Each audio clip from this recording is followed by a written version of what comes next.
കാലവർഷം കലിതുള്ളി തുടങ്ങി. മീനച്ചിലുകൾ അതുമായിട്ട് ബന്ധപ്പെട്ട അതിൻ്റെ കൈവഴികളും എല്ലാം നിറഞ്ഞിരിക്കുന്നു. പശ്ചിമഘട്ടത്തു നിന്ന് ഉത്ഭവിക്കുന്ന എല്ലാ നദികളുടെയും അവസ്ഥ ഇതാണ്. നമുക്ക് കോട്ടയം ജില്ലയിലുള്ള മീനച്ചിൽ നദിയുടെ കാര്യം നോക്കാം. മഴ നിരീക്ഷണവും പുഴ നിരീക്ഷണവും മഴയളക്കലും പുഴയളക്കലും സംരക്ഷണവും കാവൽമാടങ്ങളും എല്ലാം തകൃതിയായി നടക്കുമ്പോഴും നമ്മളുടെ മീനച്ചിലാറ് കരകവിഞ്ഞൊഴുകുന്നത് മൂലമുണ്ടാകുന്ന അപകടങ്ങൾ നിരവധിയാണ്.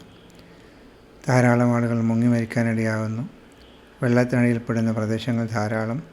വീടുകളും മറ്റും അവയ്ക്കുണ്ടാകുന്ന നാശനഷ്ടങ്ങൾ അത് വേറെ. എല്ലാ തരത്തിലും ധാരാളം പ്രശ്നങ്ങളുണ്ടാക്കുന്ന ഒരു പുഴയായി മീനച്ചിൽ നദി മാറുന്നു. വേനൽക്കാലങ്ങളിൽ കുടിവെള്ളമില്ലാതെ ആളുകൾ കഷ്ടപ്പെടുമ്പോഴും പുഴയെ തന്നെ അഭയം പ്രാപിക്കാറാണ് പതിവ്, അല്ലെങ്കിൽ കുറ്റം പറയാറാണ് പതിവ്. ഇതാണെങ്കിലും വേണ്ടില്ല, ഇപ്രാവശ്യം നേരത്തെ എത്തിയിരിക്കുന്ന കാലവർഷം മീനച്ചിൽ പുഴയെ അതിൻ്റെ കൈവഴികളെ സമ്പുഷ്ടമാക്കിയിരിക്കുന്നു. നിർത്താതെ പെയ്യുന്ന മഴ, ഇരുകരകളിലും മുറ്റിയൊഴുകുന്ന വെള്ളം, അതുപോലെ താഴേക്ക് ധാരാളമായിട്ടുള്ള മാലിന്യങ്ങളും ഇവയൊക്കെയും പേറിക്കണ്ട് അത് ഒഴുകുന്നു. കേരളം സമ്പൂർണ്ണമായും മാലിന്യരഹിതം എന്ന് പ്രഘോഷിക്കുമ്പോഴും നമ്മുടെ പുഴകളിൽ കൂടി ഒഴുകിയെത്തുന്ന മാലിന്യങ്ങളുടെ അളവ് വളരെ കൂടുതലാണ്. നിത്യേന എന്നോണം അത് കൂടി വരികയും ചെയ്യുന്നുണ്ട്. ആലങ്കാരികമായി പറഞ്ഞാൽ ഒരു ഭാഗത്തുകൂടെ വലിയ പ്രവർത്തനങ്ങൾ നടക്കുന്നുവെങ്കിലും മറുഭാഗത്ത് വീണ്ടും അതേ രൂപത്തിൽ തന്നെ മാലിന്യം അധികമായി തള്ളുന്ന പ്രവണതകളും മാറുന്നില്ല. പുഴയുടെ ഈ അവസ്ഥ നോക്കുക. കലങ്ങി മറിഞ്ഞ് കുത്തിയൊലിച്ചു പോകുന്ന പുഴയിൽ കൂടി എത്രത്തോളം പാഴ്വസ്തുക്കളാണ് ഇപ്പോൾ താഴേക്കൊഴുകുന്നത്. അത് മുഴുവൻ ഒഴുകി താഴെ സമതലങ്ങളിൽ എവിടെയെങ്കിലും അഴിഞ്ഞുകൂടും, അല്ലെങ്കിൽ വേമ്പനാട്ടുകായലിലേക്ക് ഇതെത്തിക്കും. മത്സ്യസമ്പത്തും അവിടുത്തെ ആവാസ വ്യവസ്ഥയ്ക്കും എല്ലാം വളരെ അപകടകരമായ രീതിയിലുള്ള അവസ്ഥ സമ്മാനിക്കുന്നത് ഈ പ്രകൃതിയായിരിക്കാം. വേമ്പനാട്ടുകായലും നികന്നുകൊണ്ടിരിക്കുന്നു എന്നാണ് പഠനങ്ങൾ വ്യക്തമാക്കുന്നത്. എന്താണെങ്കിലും വേണ്ടില്ല, നിർത്താതെ ഒരു ദിവസം പെയ്തപ്പോൾ നമ്മുടെ പുഴ ഇതായി അവസ്ഥ. ഇനി വരാനിരിക്കുന്നത് മുഴുവൻ വലിയ കാലവർഷങ്ങളാണ്, കാലവർഷക്കെടുതികളുമാണ്.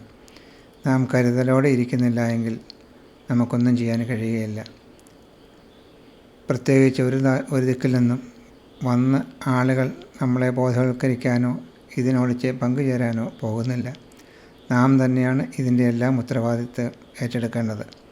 വേണ്ട പ്രവർത്തനങ്ങൾ നടത്തേണ്ടതും നമ്മളൊക്കെ തന്നെയാണ്. ഗ്രാമപഞ്ചായത്തുകൾ തോറും എമർജൻസി റെസ്പോൺസ് ടീം അംഗങ്ങളെ പരിശീലനം കൊടുക്കണമെന്ന് സർക്കാരിൻ്റെ ഉത്തരവുണ്ടായിട്ടും പലയിടത്തും പേപ്പറിൽ എഴുതി വച്ചിട്ടും അത് പദ്ധതികൾക്ക് അംഗീകാരം കിട്ടാനുള്ള ഒരു മാർഗമായി കണ്ട് എഴുതുകയും പിന്നീട് അത് പ്രവർത്തനത്തിൽ കൊണ്ടുവരാതിരിക്കുകയും ചെയ്യുന്ന കാര്യവും നമ്മുടെ ശ്രദ്ധയിൽപ്പെട്ടിട്ടുണ്ട് എല്ലാവർക്കും. ഇതാ നോക്കുക, പ്ലാസ്റ്റിക് മാലിന്യങ്ങൾ അടിഞ്ഞുകൂടുന്നത്. കേരളം സമ്പൂർണ്ണമായും മാലിന്യരഹിതമെന്ന് നമ്മൾ ആഘോഷിച്ചതാണ്. പക്ഷേ നമ്മുടെ മാലിന്യം കുറേയൊക്കെ കുറഞ്ഞിട്ടുണ്ടോ എന്നല്ലാതെ നമ്മുടെ മനസ്സിൻ്റെ ഉള്ളിൽ നിന്നും മാലിന്യം മാറിയിട്ടില്ല. ഇനി ഇതൊക്കെ ആരാണ് നമ്മളെ പഠിപ്പിക്കാനുള്ളത്?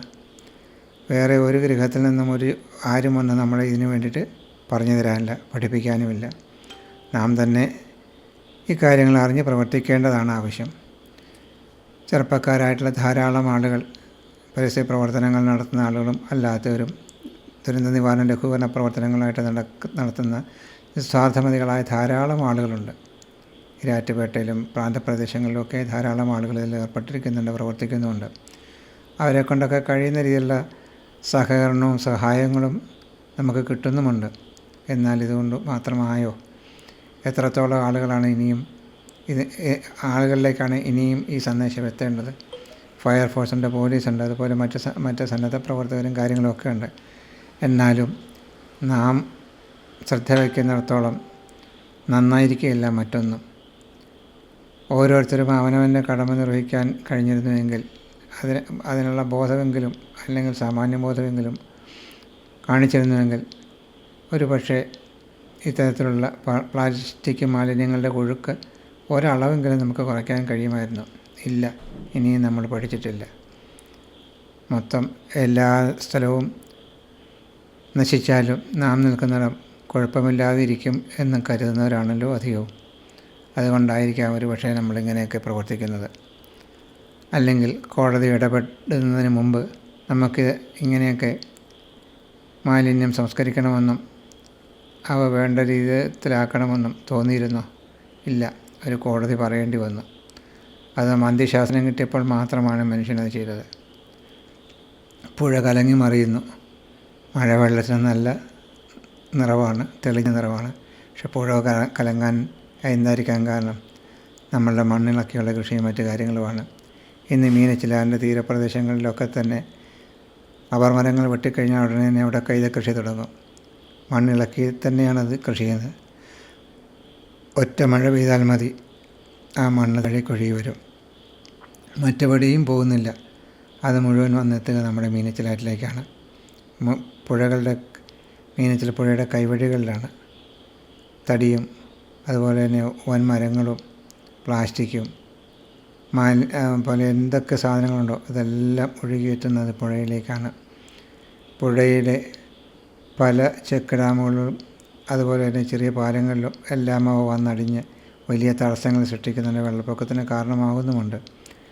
പുഴ സംരക്ഷണവും നദീ സംരക്ഷണവും നദീതട സംരക്ഷണവും ഒക്കെ ധാരാളം പ്രവർത്തനങ്ങൾ നടക്കുന്നുണ്ടെങ്കിലും പ്രവർത്തനങ്ങൾക്ക് വേണ്ടി മാത്രമായിട്ടുള്ള ചില പ്രവർത്തനമായി മാത്രമേ അവയെ കാണാൻ കഴിയുള്ളൂ എന്നാണ് മനസ്സിലാക്കിയിരിക്കുന്നത്. 2016 ഒക്ടോബർ 1 പുഴയുടെ മാപ്പിങ്ങും സാൻഡ് ഓഡിറ്റിങ്ങും നടത്തിയിട്ടുള്ള ഒരു ടീമിലെ അംഗമാണ് ഞാൻ.